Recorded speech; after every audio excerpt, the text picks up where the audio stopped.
বাজেটের মধ্যে দিয়ে আমরা দেখবো যে একটা নতুন বাংলাদেশকে গড়ে তুলবার জন্য নতুনভাবে পদক্ষেপ নেওয়া। আজকে এমন একজন ক্ষণজন্মা পুরুষের জন্য আপনারা এখানে প্রার্থনা সভার আয়োজন করেছেন, যিনি সত্যিকার অর্থেই একজন ক্ষণজন্মা পুরুষ। তার সম্পর্কে অনেকেই অনেক কথা বলবেন। আমি খুব সংক্ষেপে তার সম্পর্কে দু একটা কথা বলব।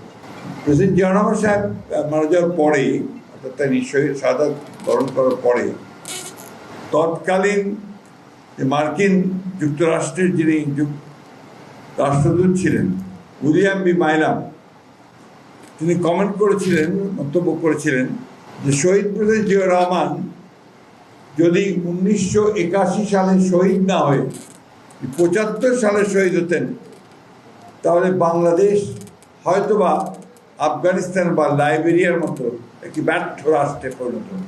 এই একটা কথাতেই বোঝা যায় কিভাবে জিয়াউর রহমান একটা দেশকে, একটা জাতিকে তিনি চরম বিপর্যয় থেকে টেনে উপরে তুলেছিলেন। আপনারা সবাই এখানে শুনেছেন, জানেন যে তিনি স্বাধীনতার ঘোষণা দিয়েছিলেন। সেই সময়ে যখন রাজনৈতিক নেতৃত্ব ব্যর্থ হয়েছিল স্বাধীনতার ঘোষণা দিতে, শুধু ব্যর্থ হয়নি, তারা পালিয়ে গিয়েছিল এবং যিনি নেতা হিসেবে যাকে আমরা সবাই মেনে নিয়েছিলাম, তিনি পাকিস্তান হানাদার বাহিনীর হাতে আত্মসমর্পণ করে পাকিস্তান চলে গিয়েছিল। তো নেতা এই ঘোষণা, এখানে অনেকেই আছেন যারা জিয়াউর রহমানকে দেখেননি, তার সম্পর্কে খুব বেশি জানে না, কারণ বিগত 15-16 বছর ধরে তার সম্পর্কে সব খারাপ কথাই বলা হয়েছে, ভালো কথা বলা হয়নি। এমনকি বলা হয়েছে যে জিয়াউর রহমান পাকিস্তানের চর ছিলেন, এই কথা বলা হয়েছে। এই কথাগুলো বলে কিন্তু জিয়াউর রহমানকে খাটো করতে পারেনি, তাকে মানুষের হৃদয় থেকে নিয়ে যেতে পারেনি এবং ইতিহাস থেকে তাকে মুছে দিতে পারেনি। এই সম্পর্কে ফিডেল ক্যাস্ট্রো, যিনি কিউবার বিপ্লবের পরে যিনি নায়ক ছিলেন, আপনার জীবনের শেষ মুহূর্ত হতে কিউবার শাসন করেছেন, কিউবাতে প্রেসিডেন্ট ছিলেন, তিনি যখন কিউবার বাতিস্তার বিরুদ্ধে সংগ্রাম করছিলেন, যুদ্ধ করছিলেন, তখন তিনি একবার গ্রেফতার হয়েছিলেন। গ্রেফতার হওয়ার পর তার ট্রায়াল হয়েছিল। ট্রায়ালে তাকে 14 বছর কারাদণ্ড দেওয়া হয়েছিল। তো তিনি কোর্টের মধ্যে বলেছিলেন, condemn me, does not matter, history will absolve. তোমরা আমাকে আজকে সাজা দিতে পারো, কন্ডেম করতে পারো, ইতিহাস আমাকে ধারণ করবে।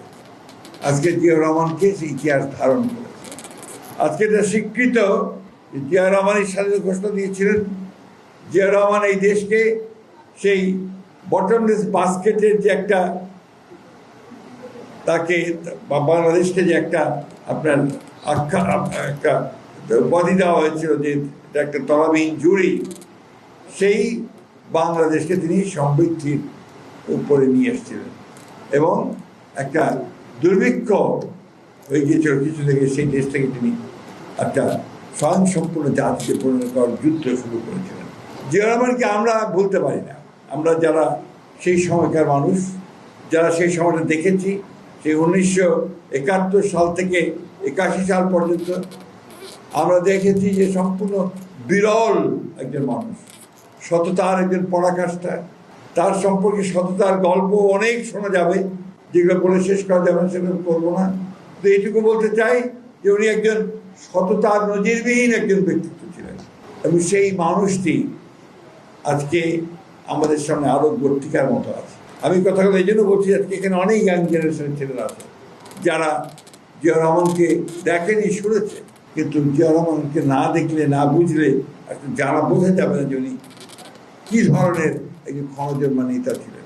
এখানে আমাদের বিজনদাতা একটা কথা বলেছেন যে বাংলাদেশকে তিনি একটা সকল ধর্মের মানুষকে সঙ্গে নিয়ে তিনি একটা রেইনবো স্টেট, একটা রামধনু একটা রাষ্ট্র তৈরি করতে চেয়েছিলেন এবং হিন্দু, মুসলমান, বৌদ্ধ, খ্রিস্টান সব ধর্মের মানুষ, কমিউনিস্ট, অকমিউনিস্ট, বিশ্বাসী, অবিশ্বাসী সব মানুষগুলোকে নিয়েই তিনি বাংলাদেশ করতে চেয়েছিলেন এবং সেই কাজটি তিনি শুরু করেছিলেন।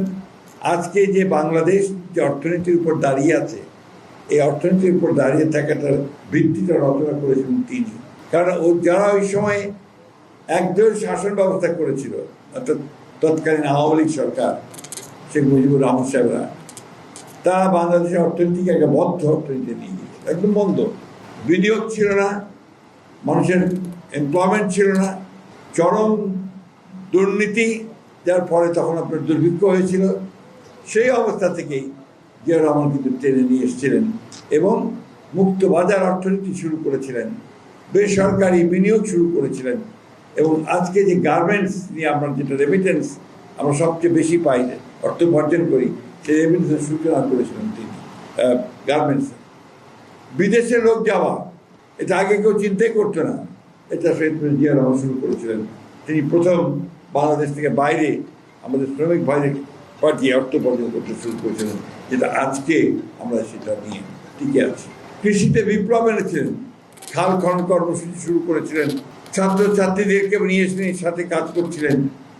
আমরা জানি না যে তিনি সমস্ত বাংলাদেশিদেরকে স্বাক্ষর জ্ঞান দেওয়ার জন্য তিনি ক্লাস 10-এ এসএসসি পরীক্ষা যেটা হতো, সেই পরীক্ষায় পাশ করতে হলে 50 মার্ক ছিল, যেটা ছিল একজন ব্যক্তিকে স্বাক্ষর জ্ঞান দিতে হবে, নিরক্ষর একজন ব্যক্তিকে স্বাক্ষর জ্ঞান দিতে হবে, তাহলে সে 50 নম্বর পাবে।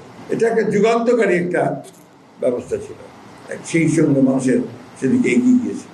আজকে তারই পুত্র এবং আরেকজন মহিয়সী নেত্রী দেশনেত্রী বেগম খালেদা জিয়া, আজকে আমার মা বোনেরা এখানে বসে আছেন।